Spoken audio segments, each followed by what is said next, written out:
Hey guys, in today's video we're finally assembling our new bike. So the engine kit just showed up in the mail, so we're going to slap this thing on and see what she does. So in our last video with this bike here, we got quite a few things done to it, but today we're just going to be going over the engine itself. We're going to be making sure that everything's squared away with it.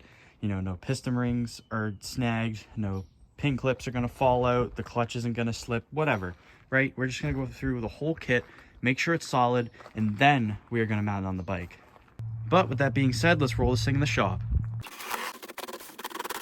So I just kind of sped up things here to make it less boring. But the first thing you're going to see is the manual. Now they've changed these over the years, but it didn't look too different. There's the engine, get it out of the package. Looks pretty good at first, the casting's really nice. There's the Bofang carburetor. I've had pretty good luck with these in the past. Moving on to the CDI, just standard box, nothing crazy. The gas tank luckily had no dents in it, which was good. 44 tooth chrome sprocket in good shape. The exhaust, your standard stuff. We'll have to look inside the baffle. Grips, standard. Clutch cable. Chain guard, I don't really use these anymore, but on some builds they can look good. This new style clutch lever. 410 chain. Just a standard rag joint. Fuel line, fuel filter, some different stuff, exhaust clamp, and the 4-bolt tensioner, and the kill switch.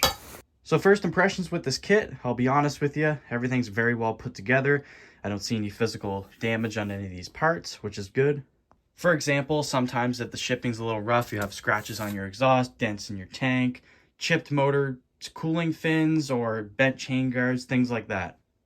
It's just crazy to me how engine kits prices in my time of building these bikes have gone up. When I first got into this hobby, you could pick up one of these engine kits for no problem around 150 Canadian to $160. Then when COVID hit, they went skyrocket in price, right? We're talking like high 200s, which is just ridiculous. Then they came back down for a while, and my Yamaha engine and the Army bike engine were around that 139 price range, which was freaking awesome. I mean, you can literally like motorize your bike for less than 150 bucks, which is unheard of. Now they're starting to creep up back to that 200 range. I paid 206 for this kit right here, and I'm just glad nothing's bent or busted. So what I like to do with these Chinese motors here is I like to remove the cylinder head, pull off the cylinder itself, and take a look at the piston clips and the rings themselves, make sure there's no sharp edges on them. Just do a thorough clean of the top end and re-lube everything, put it all back together.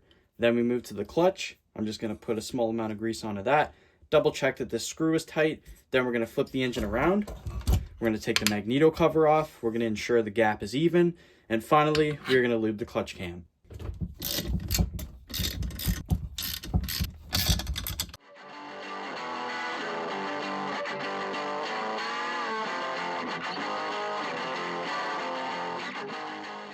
Let's pull the head off. Taking a visual inspection of the head. Things you want to look out for, you just want to make sure your spark plug threads aren't too bad. And I'm not going to lie, I don't know if it's just the lighting in my garage, but those threads look good up here. But when you get towards the bottom, notice how shallow they become. They're almost like not very deep. That's something you want to watch out for. So we're going to inspect that. We're going to thread a plug into it, make sure it actually tightens properly. You want to make sure this surface doesn't have any deep scores or scratches into it. This one looks good. When removing a head gasket, a little tip that I've learned over the years is to tip the engine on its side. So when you remove this, this doesn't like scrape metal into the cylinder. And as you do this, you want to work it on each end. These are going to be stubborn. You're just going to have to mess around with it.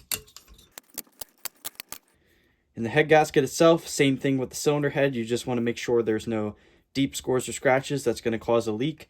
And that this doesn't protrude into the cylinder, which this one looked fine. When pulling off a cylinder, to make life a little bit easier, push the piston all the way down to BDC, and then we're going to slowly but surely work this thing off.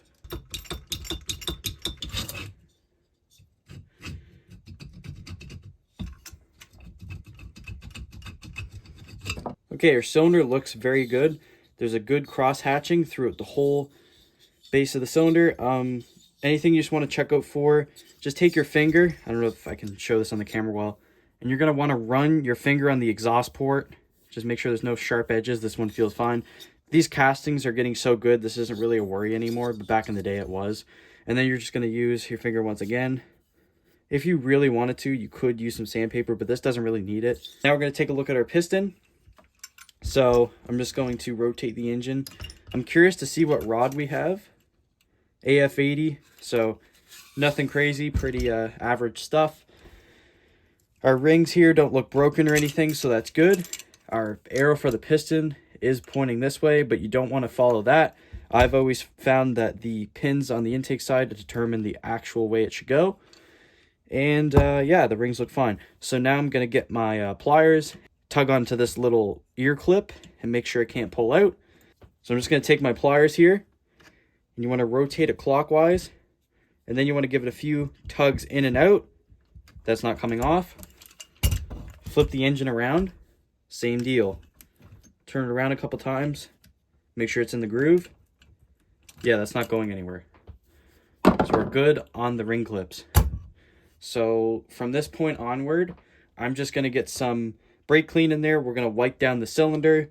I'm going to wipe down the piston, get some two-stroke oil. We want to lubricate this up because for the first start, it's going to be the hardest start for this engine ever. Everything is bone dry and it's going to be metal on metal contact. We don't want any of that, so I'm going to add two-stroke oil. Keep in mind with a new engine like this, the tolerances are much tighter than when it is broken in. So that means it's going to generate heat a lot more. So what I recommend doing when we do get this thing running is we're going to keep the choke on for a long extended period of time before we shut it off. This is going to allow the most amount of gas and oil to get into the engine, flush any crap out, and also keep this thing nice and cool.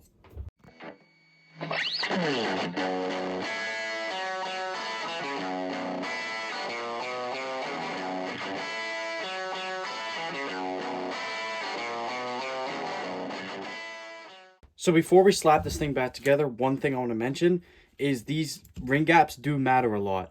As most of you guys may know, but for the beginners that are watching, you want to make sure that those little dots that are sticking out on the piston, your rings align with. So if you don't do this, it will snag a port and totally bust up your piston, and we obviously don't want that.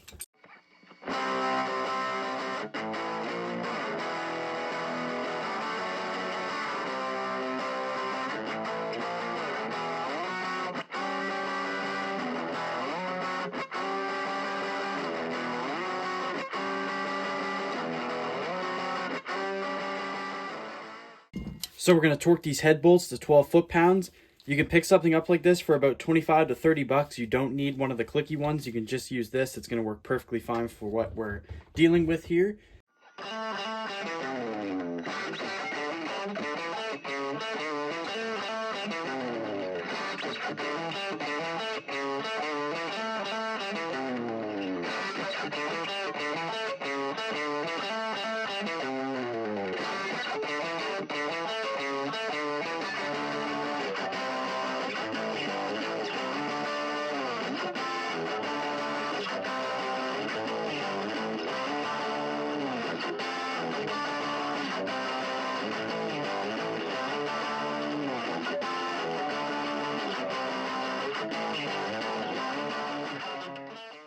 Alright, so for the Magneto part, what we're going to do is we need to set the gap. And I've always used the rule of thumb. You can either use like a credit card or something to get this gap, or I've always just used a sticky note and fold it over 3 to 4 times, and that seemed to work just fine. So do 1, 2, 3, just like that. Replicate the same thing. 1, 2, 3. So then we are going to back off these 4 Phillips screws. You want to be careful with these. They tend to strip out. So make sure you have the right size screwdriver. And loosen them up.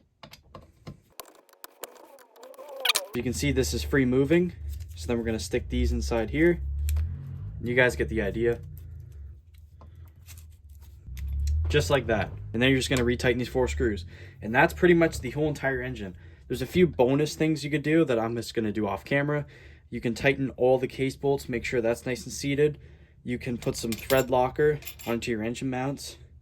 And I'm probably missing a few things because I haven't done this in a while, but that's the majority of everything. So we should be good to go. I'm going to focus on the sprocket next. So with this process, not going to lie, it's pretty boring and monotonous, but we got to get this rear wheel off and I'll show you guys what to do. So this bag's going to have a few things into it. One, it's going to have our rubber rag joints that go onto the wheel.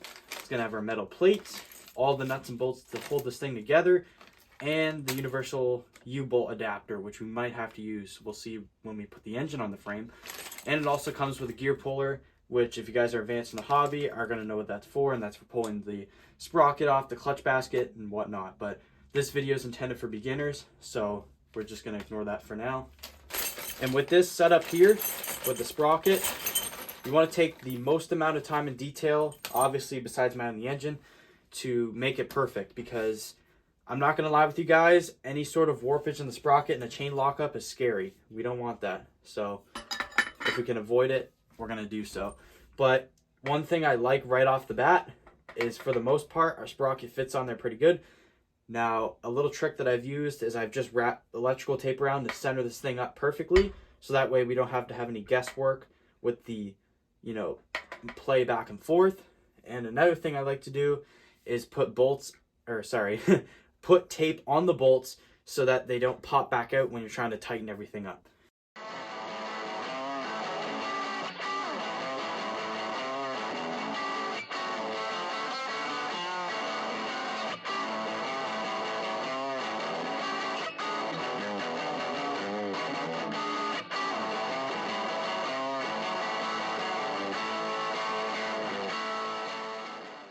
There we have it. Sprocket is installed.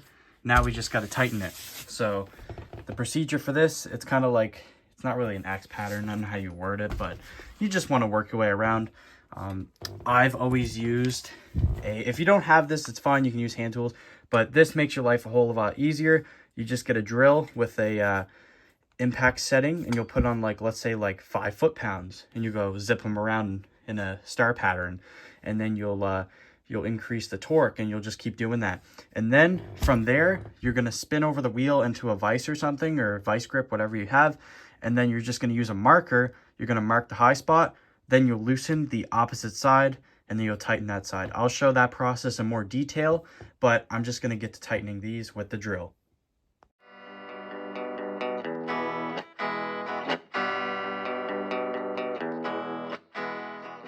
So I was super stoked to show you guys on how I true the sprockets, but I do luckily have an older video on it that I'll link in the description.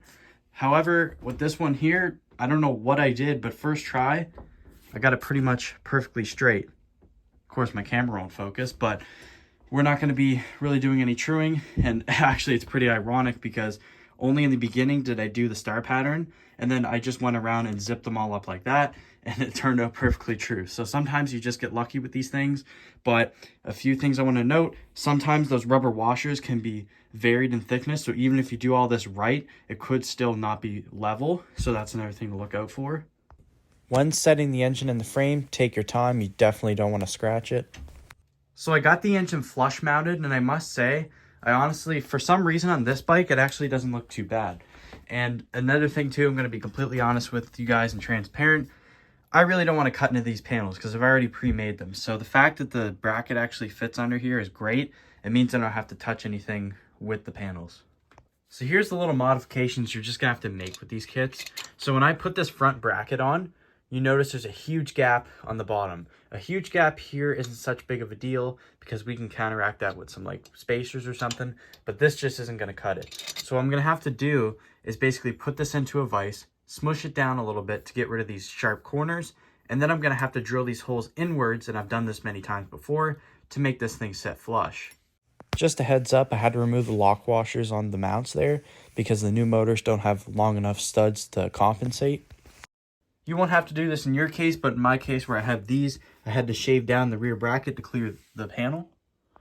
And the key with this is to take your time. You don't want to tighten one side because you could risk stripping it. What you want to do is evenly seat the engine down. So just work front to back, side to side, and before you know it, it will tighten up. So our engine is securely mounted into the frame. From here on out, you would probably next want to install a gas tank. I'm, however, going to be redoing this one the same color as the bike and doing pinstripes onto it. So I'm going to hold off on this for now. And what I'm going to focus on is the ignition system and the carburetor. So putting on one of these carbs is not hard at all. You just want to make sure that, especially with the Bofang model, it comes with an O-ring, because these are known to have bad air leaks if you don't have this with it. The old NTs, you get away with it, but this one is so thick that it doesn't really compress well, so you have to rely on the O-ring. But we'll get this installed, and then I'll probably put the exhaust on, and then we'll put the ignition on. Basically, we're just going to work around not having our gas tank. So you'll see sometimes it's not going to fit on properly. But once it's on there, it'll clear no problem.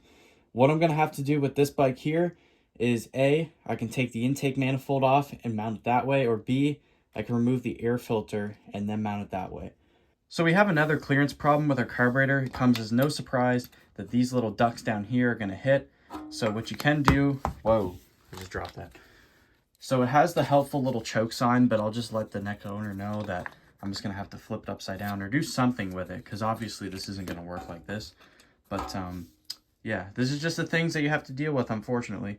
So there's our new low profile air filter. It's just all it is two screens mushed together with the foam inside. I think it looks pretty good.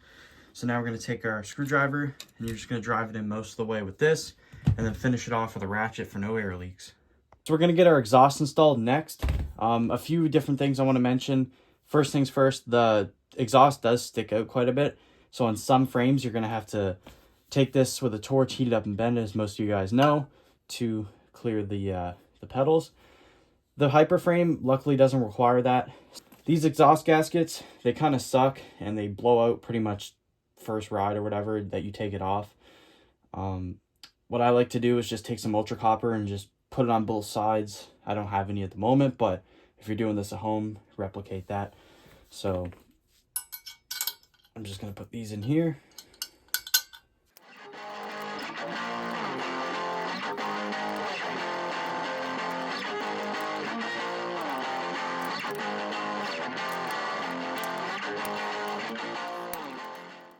Ooh, I don't know. We might actually have to bend this exhaust later down the road because it is sticking out quite far. So in this bag here, we have our spark plug. We're going to take that out. Okay, so I'm going to install the spark plug into the engine. You may notice it's an 8 heat range. China must figure these things overheat because they used to come with 5s and 6s. Now they just keep upping it. So we're just going to thread this into the hole. And remember how I was saying those threads felt a little weird? See how that had a tight spot? Look. See, it kind of went away. So it's something to watch out for. Get our plug wrench on there and get a screwdriver and snug it down. And you don't want to over tighten these because with a 2-stroke, it's inevitable. I can never say that word. You're gonna have to take the plug back out in the future because it'll foul out or it might die on you, whatever the case may be.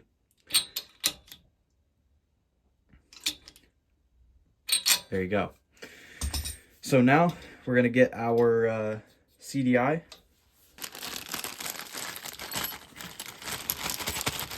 Over there. Oh, there goes the bolts. Right on. So they always put them in these stupid little knots. So you have to undo those. Here's the thing to look out for. So I'm going to bring this close to the camera. You're not going to see anything, but with this style of plug, you can actually unscrew this. If your kit comes with the type that has the clicky sound when you push it down and it's smaller in diameter, you're going to want to run it like this. If it has just a standard boot like exactly like this, run it with the cap on because it will actually sit on there properly. As far as where we're going to mount this, on the Hypers, I really like to just shove it here. Here, let me aim this up better. Mount it right here because it just keeps this plug wire nice and away from the heat. And the plug wires for the electrical connections actually still fit. They still get down there just fine. So this is probably what I'm going to go with. Also, I really recommend upgrading the spark plug right out of the gate. Go with an NGK. Something I always do with my builds is I instantly get rid of this white wire. It's made to hook up to a light, which I really can't assume this engine can run because the Magneto barely has enough spark to run the spark plug. So it's just going to take away your power. So you can either cut it flush here, that's what I usually do. Some people like to get real, fancy and just go in here and cut it. I found that even just, like I said, cutting it and then folding it back and pushing it into the sleeve here does the trick.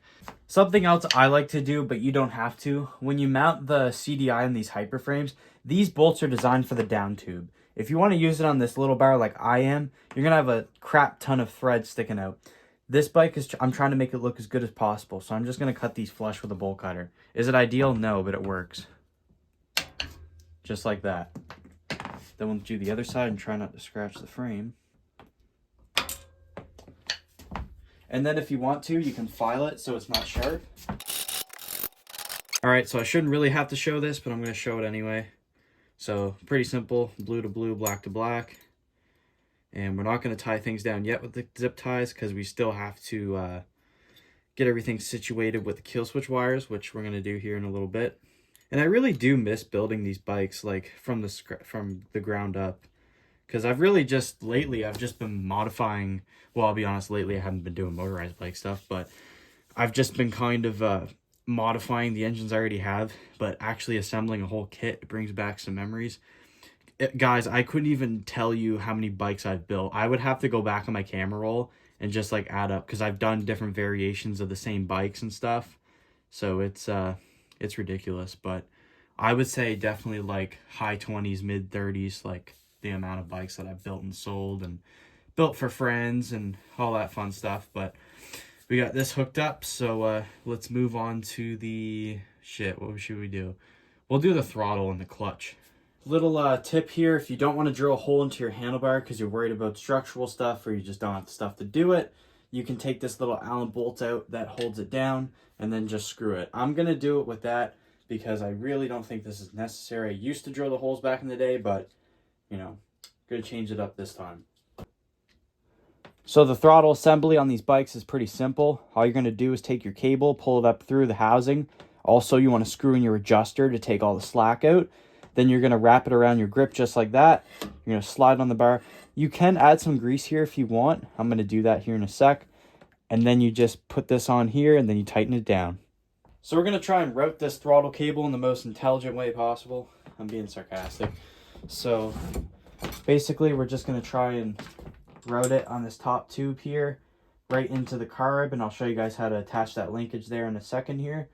And let's get some zip ties real quick. All right, so we're gonna undo the throttle slide. See, it's spring loaded, so you gotta be a little careful. They're gonna pull this out. Whoa. There you go. There's your slide and needle. Now, when you have this out, it's always a wise idea to check and see where your needle position is, so that way you'll know how the bike's gonna run. So this is not gonna show on camera, but basically, there's 5 notches in this needle. And this bike is currently set on the middle one. I think that's okay, but for you know, our intended purposes of this thing lasting, I think I'm gonna move it one down to make it richer. So for that first startup, or first break-in cycle, I should say, we're gonna have much more fuel into the mix. So I'm just gonna put this on the second notch. There we go. So then we're going to put this back into the plunger, slide, whatever you want to call it. And we're going to get our cable. Try to get as much of the cable end as you can. So just turn it around until it matches up. There we go. This one actually worked for once. All right. So there's that. So this also has an adjuster. We're just going to leave it where it's at. Put that on like that. Get your spring. Shove it on. Compress it. I'm just so used to doing this. It's like literally like nature to me, but when I first did it, let's just say it didn't go so well. Straight down one faces the opposite way of your idle adjustment, so it only goes in one way, but you could make it fit another way, which is not the right way, because I've in the past put the solid slit slide on here and then it wouldn't adjust the idle, and I was like, what's going on there? And lo and behold, that's what it was. So now we're going to slide our dust cap on. That actually looks really good. So then now we're just going to play around with this. I'll probably unscrew this and put this on the inside. I don't really like the look of zip ties, especially on like a frame like this where it's kind of a lighter color. It doesn't make it look as good, but you know, sometimes you have to compromise for this sort of stuff. And I'll show you guys a little trick that a lot of people don't know when cutting zip ties. So once you get them cinched down as tight as you can get them, instead of using a cutter like everybody else, you can use pliers. All right, hear me out. So I'll do it out here so you can see it better. You're legit, all you're going to do, and I didn't come up with this, I seen it on YouTube. You're just going to twist it until it breaks off. That is not cutting you. My skin is like brittle, whatever you want to call it. It's not cutting me. So I think that's pretty good hack. There we go. That one's really rounded. Perfect. Slide it onto the handlebar. And try not to scratch it. I mean, I probably will, let's be real. I'm gonna feed that on. It's about there for now. We're gonna get our clutch cable. Here's our clutch cable. I'm gonna be honest, I hate these little ferrule things on the end. This one isn't so bad, I'll probably just leave it. But the cables that you get from like Walmart and Canadian Tire will commonly have a huge cable ferrule at the end, which you don't really need, so remove that if yours has it. So what you want to do here is this little end adjustment has some slots into it. Whoa, this won't focus. And you want it to align with this. Once you do that, you're going to pull this out. All right? Then you're going to slide this into place. And then I got to try and do this with one hand. Give me one sec, guys. And there you go. You literally, all you do is you pull back on this lever and then feed it through. So this doesn't fall back out, you want to make this in a different spot and then just thread it in like that. And then you can push your cable housing straight into there. Also, this is what I mean by this not fitting. So just because of this, it won't actually fit into here. So I'm going to take that off. So for our clutch cable here, we have two springs. We have a heat shield spring and a return spring. A lot of people don't like to put this in, but I've always done it. If it presents a problem with it binding, just cut it down. What you want to do is just, this one's already been soldered from factory, which is nice. This also doesn't line up very well, so if you want to, just quickly adjust that. So we're just going to slide this into place. Be careful not to fray it. Push that through. Oh, geez, I forgot. Like, literally the most important part. If you don't put this on, there's a good chance your engine could just, like, fry your cable. So it's definitely recommended. So put that in. Just like that. And then put it under the cylinder like that, and then we'll zip tie it up here. I'll show you guys the other side of the clutch. All right, so here's our clutch setup. So what you want to do first is look straight into the clutch lever and back the screw up till you don't see it anymore. That way this doesn't fray at all. Then we're going to take our return spring and shove that on. So here's the part that everybody screws up. And this is why y'all have like clutch problems. I hate to say it, but it's true. So you'll feel this bottom out, right? And then what most people do is they'll cinch it down even more. So they'll push it in and then they'll tighten it. You never want to do that, okay? If your clutch in there with the pressure plate and the flower nut is adjusted properly, all you should have to do is, so let's say we're going to put tension on this cable, obviously, that's fine, right? But I used to make this mistake all the time. I would literally do this and tighten that down like that and then wonder why my clutch slipped, right? This is what disengages it when it's out far like this. So I'm going to take my pliers and I'm going to tug on the cable. So I'm going to put this till the bottom's out, pull like that, and then slightly let this off. And then somehow you're going to go like this, right? And then you're going to tighten this screw. It's not rocket science. Just like that. And you want to make sure this is tight. You don't want your clutch to slip. And when I say slip, I mean the cable literally falling out. All right. There we have it. And you'll notice after a few pulls, look, we already have play in our clutch, which is fine. So what I like to do is to do 10 to 15 pulls of the clutch lever just to get it worn in. Pull that cable and pull down on the lever and then slightly let this out.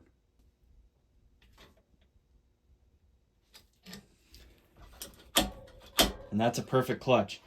And here I am tightening up cables. You can get as creative as you want. You can use electrical tape, Velcro, zip ties. So to put this grip on, it's not a huge deal, but if you don't have the proper tools, it can be a pain. Get some soapy water. You can spray some in here if you want. Okay, I guess we don't really need the mallet, but there you go. Well, guys, I think I'm going to wrap things up for tonight. It's getting super late once again. I only have so much time to work in these bikes nowadays, and I'm making the most out of it. But hopefully in the next part, we're going to have this tank right here all nice and painted up. We're going to have it that nice gray with the red pinstripes chilling on there like that. So that'll look pretty sweet. And then I literally, you know what's funny? For anybody that's still watching, I doubt it, but I made a panel literally this morning. Not this morning, but as soon as I got home from school, I made a panel for this front part. I cleaned up for the video, and I have no clue where it went. Like, I actually have no idea where it went. So I'm going to have to look for that. So we'll get the tank on. We'll mess around with this. Get the chain on. Get the tensioner bolted up. And put some gas in this thing and go for a ride. I'm going to get the chest cam on. And we're going to go for a spin on this thing before we get rid of it. Because I think this thing needs a proper rip after we break it in. So that's going to do it for today. Hope you guys enjoyed what you saw. Thanks for watching. Y'all take care.